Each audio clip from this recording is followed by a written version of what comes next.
존경하는 국민 여러분, 우리가 건국 후 70년 동안 이승만과 박정희 덕분에 우리가 한 세상 잘 살았습니다. 그러나 드디어 이렇게 자랑스러운 대한민국이 처절히 무너지게 되었고, 그 과정 중에는 대한민국의 그 정당들이 범죄 행위를 했는데 더불어민주당은 그건 헌법을 부인하고, 그들은 목적지가 아마 그 남노동의 나라, 다시 말해서 박헌영의 나라로 간다는 것을 문재인 대통령이 제주도 4.3 사건에 가서 남노당을 일으킨 자들을 향하여 좋은 세상을 만들려고 했던 자들이다 하고 칭찬을 하고, 그 무장 폭동을 일으킨 김달삼, 바로 이덕구, 그런 사람들에게 대해서는 칭찬을 했을 뿐 아니라 반대로 제주도 무장 폭력을 진압했던, 또 진압하기 위해서 순고하셨던 경찰관, 국군 172명에 대해서는 국가 폭력을 행사한 사람이다 라고 말을 하면서 경찰청장을 직접 데려가서 옆에 세워놓고 제주도 4.3 사건을 진압한 행위에 대해서 국민들 앞에 사과를 시켰습니다. 또 국방부 장관을 데려가서 옆에 세워놓고 제주도 4.3 사건을 진압한 사건에 대해서 역사 앞에 사과하라고 했습니다. 이것은 문재인은 대통령이 또 아니고 전 국가의 반역자고 대한민국을 자기 마음대로 해석하여 남노당의 나라로 공식 선포한 사건이 이번에 문재인이가 했던 이런 범죄 행위입니다.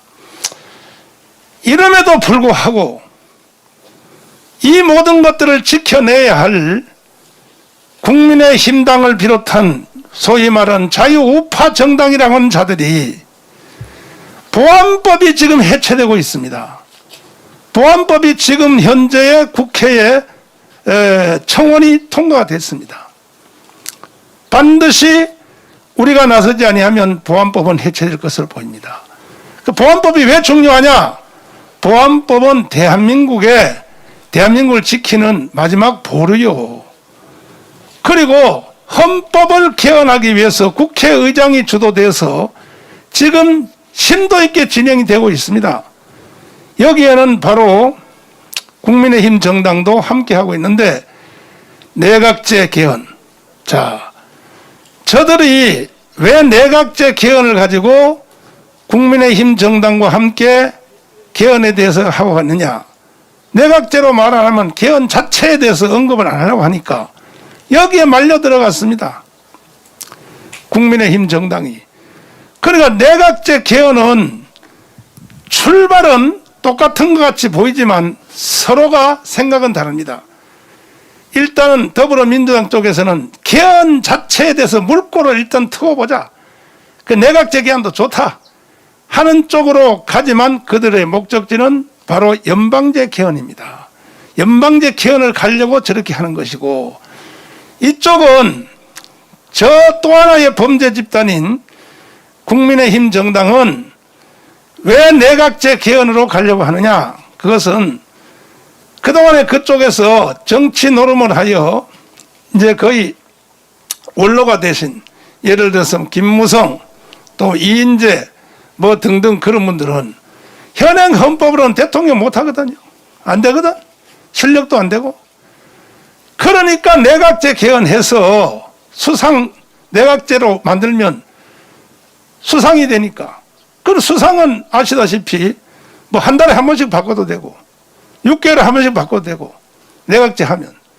그 다음에 최소한 1년에 한 번씩 바꾸면 앞에 적체되어 있던 대통령 병 걸린 사람들, 나이 많은 영감들, 할아버지들을 다 대통령 한 번씩 3개월이라도 해서 은퇴시키고, 이따위 범죄 행위를 누가 하느냐 하면은 국민의 힘 정당이 그렇게 하고 있다는 것입니다. 그러면 여러분 한번 수일기를 해보십시오. 존경하는 국민 여러분, 만약에 제주도 4.3 사건에서 그때 제주도 4.3 사건을 진압한 행위에 대해서 국군과 경찰이 진압을 안 했으면 어떻게 됐겠습니까? 해답은 딱 나오게 되어 있습니다. 오랜 연구, 책 읽을 필요도 없습니다. 제주도 4.3 사건을 진압을 안 했으면 기자 여러분, 누가 이게 한번 대답을 해 주십시오. 만약에 그때 1948년 4월 3일 날 국군과 경찰이 제주도 4.3 사건을 진압을 안 했으면 오늘날 제주도와 대한민국이 어떻게 되었는가에 대해서 누가 한번 대답을 해 주세요. 없습니까? 아직 이해가 잘 안 됐습니까? 아니, 그때 진압을 안 했으면, 제주도 4.3 사건을 진압 안 했으면 오늘날 대한민국이 어떻게 됐겠냐, 이 질문입니다. 공산화되고 시작했습니다. 제주도부터 서울까지 다 영향을 받습니다. 일단은 제주도는 바로 공산화 바로 된 것이고, 그 다음은 전라남도가 바로 공산화될 것이고, 수도권으로 와서 대한민국 전체가 공산주의 국가로 그때 갈 수밖에 없는 것이 제주도 4.3 사건을 진압하느냐 안 하느냐 하는 거에 따라서 그렇게 결정이 됐는데, 진압을 했기 때문에 오늘날 대한민국이 지켜진 것인데, 이걸 가르쳐 지금 문재인 씨는 제주도 4.3 사건 진압한 걸 그렇게 원통하게 생각하여 경찰청장, 국방부 장관을 데려와서 사과를 시키는 이따위 범죄 행위를 함에도 불구하고 저 국민의힘 정당이라고 하는 저들이 거기에 대해서 하나도 저항하지도 않고 오히려 개헌을 가지고 같이 공작을 하고 있다면, 대한민국은 건국 후에 또 한 번의 선택을 강요받고 있습니다. 자, 이승만 대통령이 건국 후, 해방 후에 들어와서 우리는 두 가지 선택을 강요받았다고 했습니다. 첫째는 사람을 누가 선택할래? 김일성이냐 이승만이냐 선택하라 이거지. 그런데 우리나라 5천만 년 역사에, 5천년 역사에, 반만 년 역사에 우리 대한민국 국민들이 가장 5천년 동안 선택을 잘한 사건이 뭐냐? 이승만을 선택한 것입니다. 그것 때문에 여러분과 저는 대한민국에 살고 있는 것입니다. 또 어떤 체제에 살 것이냐 한번 선택해보라. 자유민주주의, 시장경제, 한미동맹, 기독교 이 공로에 살래? 아니면 공산주의, 사회주의, 또 통제경제, 조중동맹, 주사파라는 종교 안에서 살래? 선택 한번 해보라. 했더니 북한은 바로 공산주의를 선택을 했습니다. 그 결과는 설명할 필요 없습니다. 북한과 남한은 이제 다시 또 70년 만에 선택을 지금 다시 강요받고 있습니다. 다시 한번 선택해봐라. 70년 전에 선택한 것을 다시 한번. 왜? 그때 선택에 대해서 억울하다는 사람이 너무 많으니까. 누가? 제1번이 문재인입니다. 그러면 국민 여러분, 다시 한번 선택하라는 것을 강요를 지금 받고 있는 것입니다. 어떤 세상을 우리는 선택해야 되나요? 저 대한민국을 해체하고 연방제를 통하여 북한으로 가는 것을 선택해야 되나요? 보안법을 철폐하고 내각제 개헌을 해서 대한민국을 해체하고 결국 북한으로 가는 70년 만에 리턴 매치가 이루어졌는데, 여기에 대한 강요를 받고 있습니다.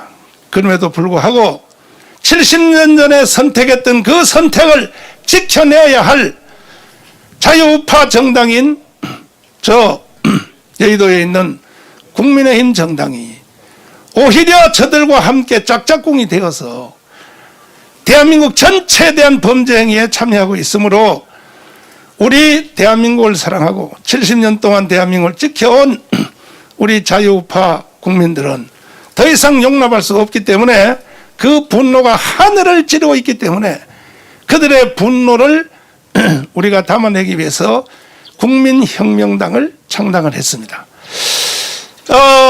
오늘은 이제 그러면 혁명당은 무엇을 할 것인가 하는 것을 우리가 당무회의를 통하여 깊이 전문가들을 모시고 또 우리가 조율을 해서 12개의 중점 목표를 우리가 설정을 했습니다. 이것을 국민 여러분들에게 보고하기 위해서 오늘 이 기자회견을 하게 되었습니다. 이제 더 디테일한 것은 실무자들이 나오셔서 정말 이 국민혁명당이 필요한 것인가, 무슨 짓을 하려고 한 것인가, 50개 정당 중에 또 하나의 정당을 만들어서 갈라치기를 해서 오히려 돌아오는 대선에서 이것이 또 어두운 부정적인 일을 하려고 하는 것인가 하는 전반적인 사항에 대해서 여러분들이 잘 한번 들어주시고, 이따가 우리 담당자 설명이 끝난 뒤에 우리 기자 여러분들하고 함께 짧게 또 질문해서 공개 토론까지 해서 과연 만약에 이름에도 불구하고 뭐 나라가 망해서 또 연방제 법을 만들어서 문재인이가 선언한 대로 이제 주사파 정당, 주사파가 아니라 남노당의 이 나라로 선포한 것을 우리는 좋다, 괜찮다, 뭐 보안법 해체하고 내각제 개헌해서 그렇게 국민 다수가 원한다면 저는 이 당 해체하겠습니다. 할 수 없죠. 그럼 난 미국으로 이민 가겠습니다. 난 포기하겠습니다. 안 그렇다면 여러분들이 이 일에 대하여 함께 협력해 주시고 도와주시기를 바랍니다. 존경하는 국민 여러분, 지금부터 이루어지는 이 설명을 잘 들어주시고 여러분들이 또 한 번 70년 만에 새로운 선택을 여러분이 해 주시기를 부탁드립니다. 감사합니다.